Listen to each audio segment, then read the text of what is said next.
पिताजी पंकज प्रभु का बर्थडे है। अरे वाह।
ऑरा है, एनर्जी है, यहाँ पे मोती सब स्थित है, भागवत सप्ताह हुआ है। हर व्यक्ति मृत्यु के समय ये सोचता है कि भगवान आएंगे कि नहीं। सही है गलत? मृत्यु के समय हमारा धर्म, हमारा कर्म और हमारी भक्ति जाती है। क्या कोई मुझे यहाँ बता सकता है कि भगवान जब इस संसार को छोड़ के गए उन्होंने किसको याद किया? आप लोग सभी भी भागवत सुने हैं, गीता पढ़े हैं, भागवत पढ़े हैं। हर कोई भगवान को याद करता है। मृत्यु के समय भगवान जब इस धरा को छोड़ के उनका तिरोभाव हुआ, उन्होंने किस भक्त को याद किया? Anyone would like to try? बोलिए। भक्ति को याद किया होगा, असुरों को थोड़ी याद किया होगा। कौन से भक्त को याद किया और क्यों उसी भक्त को याद किया और क्यों बाकी कोटि लाखों भक्त को भगवान ने याद नहीं किया?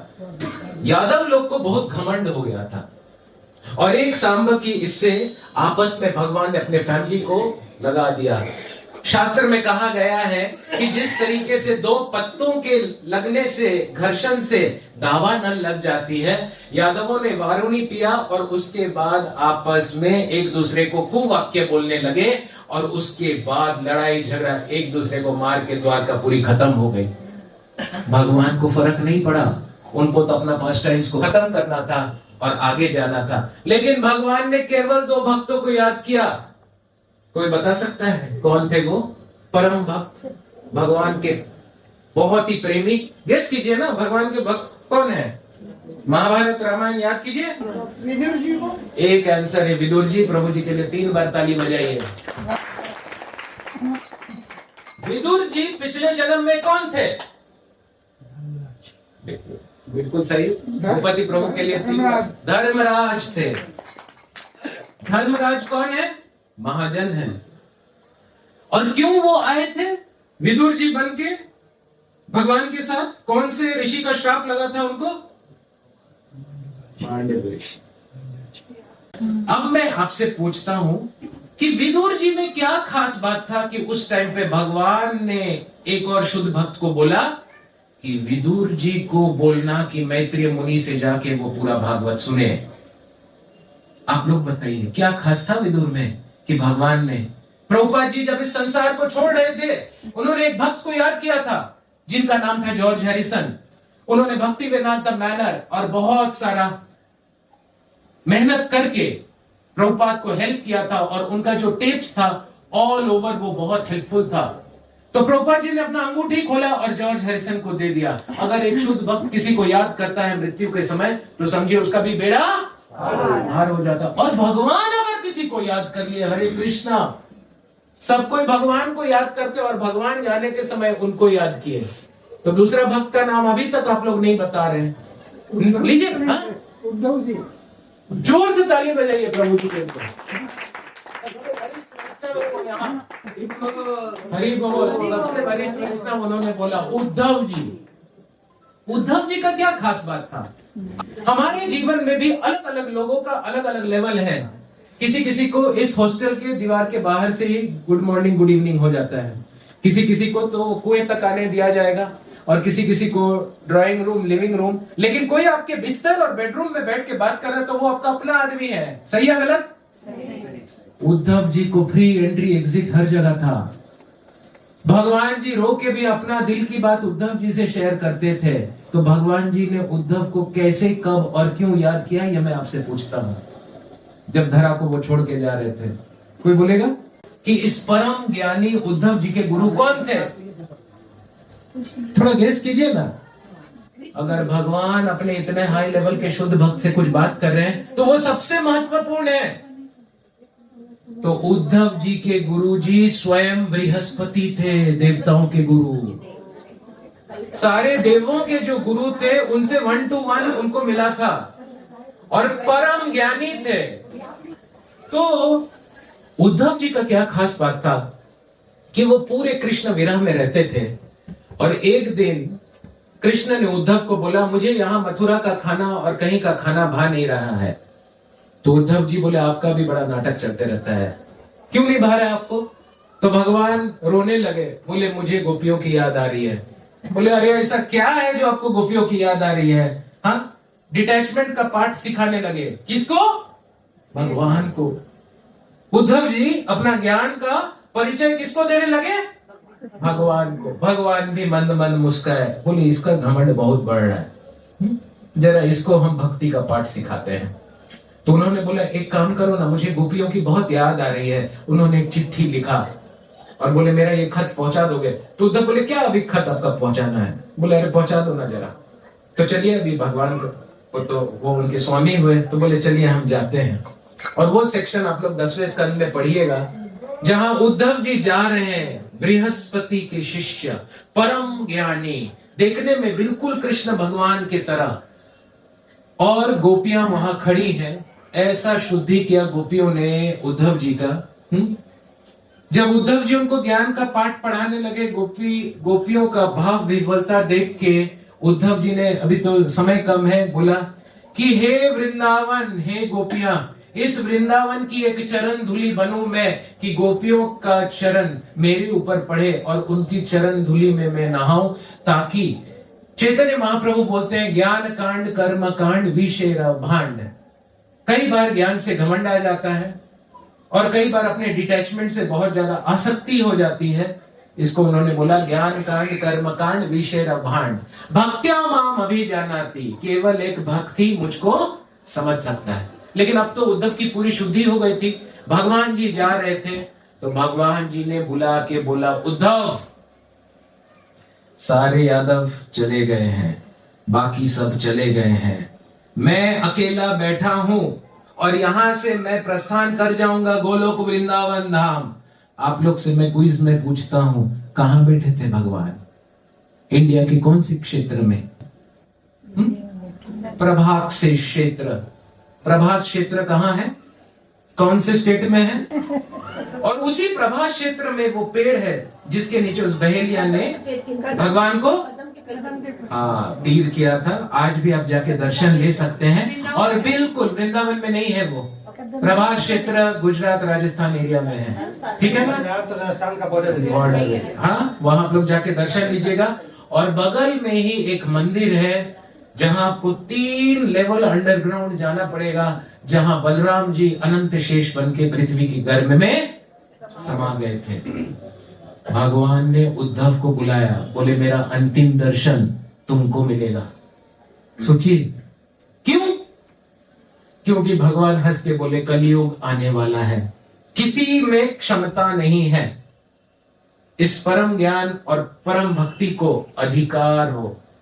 जैसे हम लोग तो क्लास सबको इक्वली देते हैं, लेकिन यही क्लास को अलग अलग व्यक्ति अलग अलग लेवल से समझेगा। जैसे भागवत में कहा गया है कि हर चिड़िया अपने लेवल से उड़ान भरती है। गौरैया कितना ऊपर उड़ता है, उससे ऊपर कबूतर, उससे ऊपर कौवा, उससे ऊपर चील, उससे ऊपर गिद्ध, उसके ऊपर बाज, उसके ऊपर अरे विष्णु के वाहन को क्यों भूल जाते हैं आप लोग सब। गरुड़ जी तो इंद्र के मुंह से भी अमृत लेके भाग गए, उनका उड़ान को कौन रोक सकता है। वैसे ही अलग अलग मनुष्य अपने प्रारब्ध कर्म से अलग अलग लेवल तक ही समझ सकता है। 4000 प्रकार के मनुष्य होते हैं भागवत के अनुसार। पुनरपि जन्मम पुनरपि मरणम पुनरपि जननी जठरे शयनम इहा संसारे बहु दुष्टारे कृपा करी पही मुरारे। किसी ने प्रभुपाद जी से पूछा, आप भगवान को देख सकते हो? प्रभुपाद ने हंस के बोला, प्रेमांजन चुरित भक्ति विलोचनेना। क्या आपके आंखों में प्रेम के अंजन है? इतना भक्ति करो कि भगवान आपको देखने की इच्छा करे। उद्धव जी को भगवान ने बुलाया, तुम मेरा दर्शन करो, ये दुर्लभ दर्शन केवल तुमको मिलेगा। और विदुर जी के बारे में उद्धव जी को क्या बोला भगवान ने? कौन बोलेगा? भागवतम 3rd कैंटो 3रे स्कंद। भगवान ने बोला, उद्धव विदुर जी मेरे विरह में है। आप लोग को एक बहुत महत्वपूर्ण बात मैं आज बता देता हूं। जब तक विभीषण लंका में थे, कोई रावण को नहीं हरा सकता था, क्योंकि महापुण्यवान, महाज्ञानी, महान भक्त विभीषण वहां थे।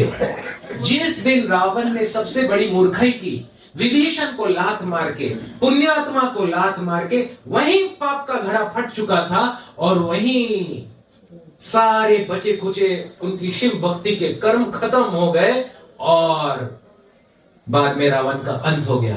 उसी तरह जब भगवान शांति दूत बन के गए, अगर 56 भोग भगवान ले लेते दुर्योधन का, क्या दुर्योधन पे विजय पाया जा सकता था? क्योंकि तो भगवान का सेवा कर दिए हैं। तो दुर्योधन को बड़ा हंस के भगवान बोले नहीं।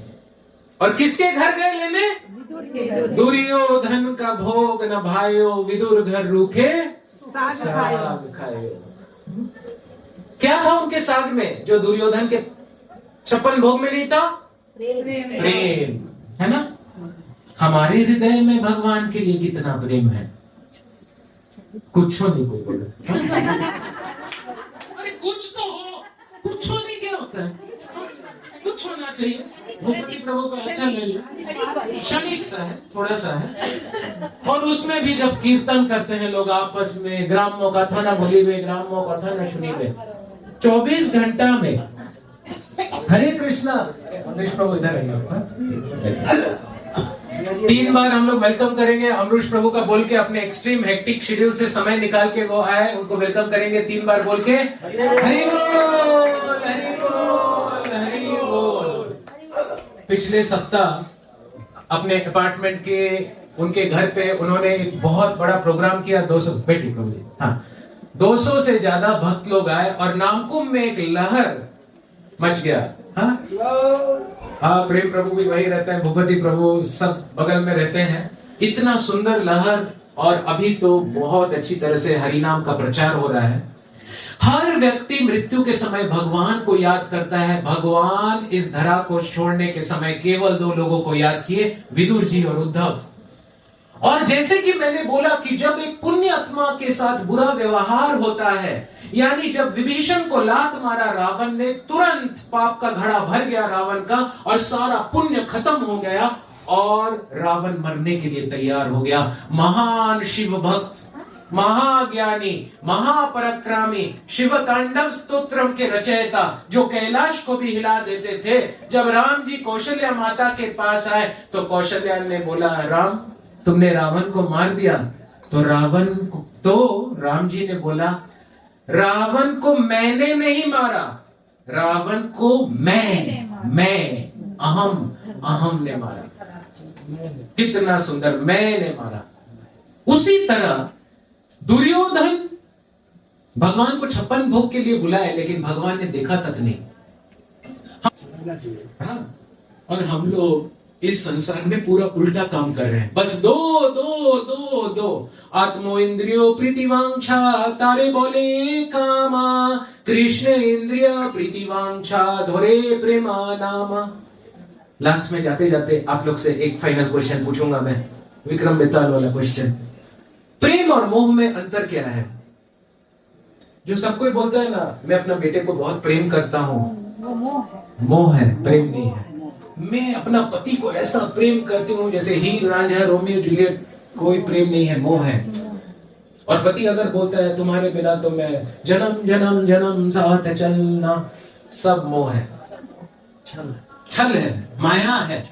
कैसे पता चलेगा कि मैं प्रेम कर रहा हूं या मोह कर रहा हूं? क्योंकि माया मोहित करती है और माया मोह में डालती है। प्रेम मतलब फुल फ्रीडम दीजिए दूसरे व्यक्ति को। If a bird is there in the cage, open the cage and it comes, it is yours, otherwise it never was. और किसी को बार बार फोर्स कर रहे हैं, तुम ऐसे करो, तुम ऐसे क्यों नहीं करती, तुम ऐसे क्यों नहीं करती, आप फोर्स कर रहे हैं, पूरा मोह है। अगर किसी के दूर जाने से, कोई माता होती है कि बेटा जब एडमिशन लेके पुणे चले जाता है तो उनको बहुत दुख होता है, मैं अपने बेटे से इतना प्रेम करती हूँ प्रभु जी, उसको हमेशा सामने देखना चाहती हूँ जैसे यशोदा कृष्ण को देखना चाहते थे। अरे माता जी, वो यशोदा है, वो कृष्ण है ना, आप यशोदा हो ना आपका बेटा कृष्ण है। आपको मोह हो रहा है, आपको इनसिक्योरिटी हो रही है कि वो दूर चला जा रहा है, तो आपके अंदर दो चीज बढ़ती है। कैसे पता चलेगा कि मेरे अंदर प्रेम है कि मोह है? अगर आपकी आकुलता और व्याकुलता उस व्यक्ति के साथ बढ़ रही है तो 100% मोह है। यानी वो जब नहीं है तो आपको बेचैनी होती है, कब आएगा कब आएगा कब आएगा, और आने के बाद आप बोलते हैं ऐसे करो वैसे करो, उसके बाद तुम निकलो, यानी व्याकुलता है। अगर एक पौधे को जल देते हुए आपको खुशी हो रही है तो वो प्रेम है, और अगर उस फूल को निकाल पे आप सर पे लगा ले रहे हैं, उस फूल के लिए आपको क्या है? मोह। If you love a flower, you will water it daily. If you like the flower, you will pluck it and use it for your service. ये love is the most misidentified word in today's. सबको लगता है I love him, I love that. No one loves each other. Everyone is just thinking उस आदमी को मैं अपने सेवा में कैसे लगाऊं, और आदमी सोचता है इस व्यक्ति को मैं अपने सेवा में कैसे लगाऊं। इसलिए चैतन्य महाप्रभु बोल के गए, ए 2 श्लोक में निपटा दिया उन्होंने प्रेम और मोह को। आत्मो इंद्रिय प्रीतिवांछा तारे बोले कामा, कृष्ण इंद्रिय प्रीतिवांछा धरे प्रेमा नामा। अगर कोई दूसरे व्यक्ति को यूज करता है अपने इंद्रियों के भोग के लिए तो वो प्रेम है या मोह या काम है? काम वासना बोला गया है। लेकिन जब आप कृष्ण के इंद्रियों को सेटिस्फाई करते हैं और जहां आप बस सैक्रिफाइस करते हैं तो वो क्या है? प्रेम। सारे भक्तों में प्रेम के अव्वल दर्जा में कौन भक्त है? राधा रानी। क्योंकि हम लोग सबको तो भगवान से कुछ ना कुछ चाहिए, सही है गलत? हमें धन चाहिए, पैसा चाहिए, शोहरत चाहिए, पूजा लाभ प्रतिष्ठा शुक्र एर विष्ठा। राधा रानी को क्या चाहिए भगवान से? राधा रानी को भगवान से कुछ नहीं चाहिए, राधा रानी को बस भगवान चाहिए। और राधा रानी को भगवान क्यों चाहिए? ताकि वो पूरी तरीके से अपने आप को समर्पण करते हुए भगवान की सेवा कर सकें। क्या बोला मैंने? राधा रानी को भगवान सिर्फ इसलिए चाहिए ताकि वो अपना सर्वस्व अर्पण भगवान को कर सके। हमें जब कोई चाहिए होता है तो हमें इसलिए चाहिए होता है कि वो अपना सर्वस्व मुझे अर्पण कर दे। तो आप लोग के जीवन में, हमारे जीवन में हम लोग बार बार देखें, कैसे पता चलेगा कि आप मोह में हैं, माया में हैं या प्रेम में हैं? अगर आपके हृदय में सवै पुंसा परो धर्मो यतो भक्ति अदोक्षजे अहैतुकी अप्रतिहता ययात्मा सुप्रसिद्धति। कहा गया है कि इस पूरे भूलोक में माता का प्रेम सबसे ज्यादा निश्चल प्रेम है बच्चे के लिए। लेकिन उसमें भी 2 प्रॉब्लम है। कितना प्रॉब्लम? 2 प्रॉब्लम। पहला, वो अपने बेटे को उतना प्रेम दे सकती है जो बगल वाले के बेटे को नहीं दे सकती है। और दूसरा, उसको कहीं ना कहीं एक्सपेक्टेशन होता है कि बड़ा होके मेरे बुढ़ापे का सहारा। चलो उतना बुरा बात नहीं है, लेकिन है ना। लेकिन भगवान का जो भगवत प्रेम होता है उसमें पूर्णतः निश्चल भाव है। क्या है? पूर्णतः निश्चल भाव है, जहां पे मुझे आपसे कुछ नहीं चाहिए, मुझे तो बस देना है। जैसे ही एक व्यक्ति उधर से निकलता है, उसका जन्म होता है, 5 ऋण उस पे लागू होती है। कितने ऋण? 5 ऋण। नंबर 1 पितृ ऋण, नंबर 2 देव ऋण, नंबर 3 ऋषि ऋण, नंबर 4 भूत ऋण, नंबर 5 मनुष्य ऋण। कैसे होता है ये? मैंने इतने सारे केस स्टडीज देखे हैं। जो लोग अपने पूर्वज को याद नहीं करते, जो लोग पूर्वज को दिया नहीं जलाते। और भगवत गीता के पहले चैप्टर में अर्जुन बोलते हैं कि जब महिलाएं प्रदूषित होंगी तब वर्ण संकर पैदा होंगे, और जब वर्ण संकर पैदा होंगे तब क्या होगा? ऐसे वर्ण संकर अपने पितरों को जल नहीं देंगे, दीप नहीं देंगे, और ब्रह्मांड में बस डिस्टर्बेंस फैलेगा। क्योंकि पितर का बहुत पावर होता है। अगर आपके पितरों को आप नहीं कर रहे हैं, आप देखेंगे कितना भी आप कर रहे हैं, आपके घर में बरकत नहीं आएगी, डिस्टर्बेंस होगा, लड़ाई झगड़ा चलते रहेगा। हाँ, और कोई बोले प्रभु जी मैं तो भक्त हूं, मुझे ये करने की कोई जरूरत नहीं है। चैतन्य महाप्रभु जाके अपने माता के लिए गया में किए। राम जी ने जटायु क्या किया? क्या आप चैतन्य महाप्रभु और राम जी से महान है? क्या आपको पितरों का तर्पण करने की जरूरत नहीं है? क्या आपको पितरों की कृपा की जरूरत नहीं है? आपके पूर्वजों के कारण आप यहाँ बैठे हैं। अगर आपके पूर्वज पुण्यवान नहीं होते, ये हरि कथा में आपको इंटरेस्ट नहीं आता। हर दिन पूर्वजों का ध्यान करें, उनको नमन करें, उनके कारण आप हैं, आपके कारण वो नहीं है। दूसरा देव ऋण। भक्त लोग तो कई बार देवताओं को ऐसे बात करते, इंद्र चंद्र वायु शिव जैसे ये लोग कुछ है ही नहीं। अरे तुम कौन हो? तो देवताओं का रिस्पेक्ट बिल्कुल करना चाहिए। चैतन्य महाप्रभु को आप देखेंगे, जो शुद्ध भक्त होते हैं, 2 टाइप के भक्त होते हैं, inclusive devotees and exclusive devotees. जो एक्सक्लूसिव डिवोटीज होते हैं उनका बहुत हाई लेवल होता है, जैसे कृष्णदास कविराज गोस्वामी, रूप गोस्वामी, सनातन गोस्वामी। आप गलती से भी ना सोचे कि आप उस लेवल पे हैं। यानी अगर आप 60% शुद्ध हैं तो 40% आप पे एस्ट्रोलॉजी काम करेगा। आपके सारे कर्ज ये 5 के प्रति रहेगा और आपको इसकी पूर्ण करनी है। समझ में आया? देव ऋण। जब हम लोग सोते हैं, चाणक्य पंडित बोलते हैं कि जिसपे निद्रा देवी की कृपा नहीं होती उसको नींद नहीं आएगी रात को। क्योंकि निद्रा देवी आके जब पलकों में बैठती है, कहते हैं ना पलके भारी हो रहे हैं, तभी आदमी को नींद आती है। ये हाथ जो मैं ऐसे कर रहा हूं, ये आंखें मैं कर रहा हूं, जो चक्र है, जो इड़ा सुषुम्ना पिंगला नाड़ी है, सब देवताओं से कंट्रोल्ड है। तो भगवत गीता में भगवान बोलते हैं, by the combined cooperation on the देवा एंड द जीवा everything happens in this world. यज्ञ कुंड में जब जैसे यहाँ यज्ञ हुआ तो देवताओं की पुष्टि, सुगंधिम पुष्टि वर्धनम। सबको समझ में आ रहा है? सुगंध से देवताओं की पुष्टि होती है, और मानव की पुष्टि किससे होती है? भोजन से। देवताओं के लिए सुगंध ही काफी है। इसलिए जो दिया आप जलाते हैं ना, उसको लाइटली मत जलाइए, क्योंकि अग्नि देवता वहां बैठते हैं, और अग्नि देवता विष्णु के मुख बन के उस चीज को, चाहे आप सरसों तेल का दिया जलाते हैं या घी का, वो सीधे भगवान के पास जाता है। क्या आपको समझ में आ रहा है? सुगंधिम पुष्टि वर्धनम का क्या मतलब है? तो भगवान को देने का एक तरीका है, पितरों को देने का एक तरीका है।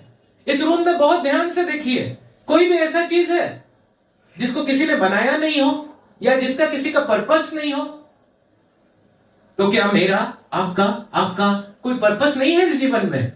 जब तक ये 5 ऋण पूरे नहीं होंगे ना, पुनरपि जन्मम पुनरपि मरणम पुनरपि जननी जठरे शयनम। तीसरा ऋण है ऋषि ऋण। ऋषि ऋण कैसे पूरा होता है? आप लोग का गोत्र क्या है? सब ऋषियों का नाम है कि नहीं? यही ऋषि के वंशज है आप लोग, और भूल गए हैं उनको। भारद्वाज गोत्र या जो भी आप लोग का है, लोग बस सत्यनारायण पूजा में बोलते हैं मेरा गोत्र ये है।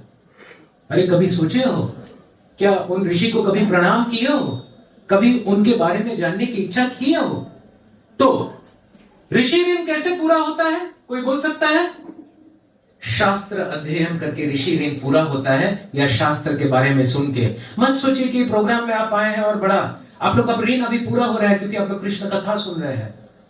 आप लोग का अकाउंट क्लियर हो रहा है। बैंक में जब लोन हो जाता है, क्लियरेंस करने में अच्छा लगता है कि बुरा? बहुत अच्छा लगता है ना। सिर्फ कृष्ण कथा सुन के सारा क्लियरेंस हो रहा है। चौथा ऋण है भूत ऋण। कोई भूत तो नहीं आ गया ना बाहर? हरे कृष्णा। हमको लगा भूत का नाम सुनते ही बर्तन गिर रहे। ध्यान से सुनिएगा, भूत ऋण मतलब वो वाले भूत नहीं। ये भूत जितनी आत्माएं हैं, एक पेड़, एक पौधा, ये जो हम लोगों ने भोजन किया, इसके पीछे कितना मेहनत किया कि आपको पता है। मैं तो आजकल लोगों का ट्रीटमेंट बिना दवाई का कर रहा हूं। मैं MBBS, MD, professor, head of department medical college में 3 चीज से मैं ट्रीटमेंट कर रहा हूं। पहला योग, दूसरा मंत्र, और तीसरा क्या होता है, मुद्राएं। ये बहुत पावरफुल है। हाँ? सुधा मैडम को पता है, वो सक्सेस मंत्र ग्रुप में जुड़ी हुई है। ऐसे मंत्र भी हैं जिनको सुनने से आपका हेयर ग्रोथ भी शुरू हो जाएगा। हाँ, बैठिए बैठिए प्रभु जी।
सुधा माता जी और पृथ्वीराज प्रभु जी के लिए और उनके परिवार के लिए बहुत बहुत धन्यवाद हम लोग की तरफ से। और माता जी का 7 दिन का भागवत था, उसमें हम लोग आमंत्रित किए माता जी, और बहुत सुंदर प्रोग्राम के लिए माता जी के लिए और पृथ्वीराज प्रभु के लिए 3 बार हरि बोल।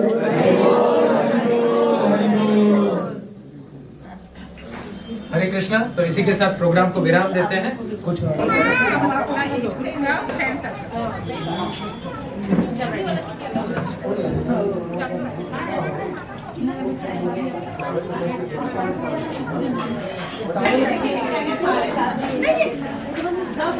हाँ एकदम देखिए, एकदम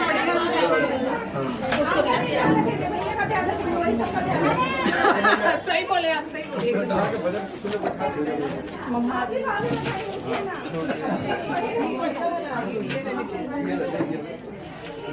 हाँ यही वाला नहीं।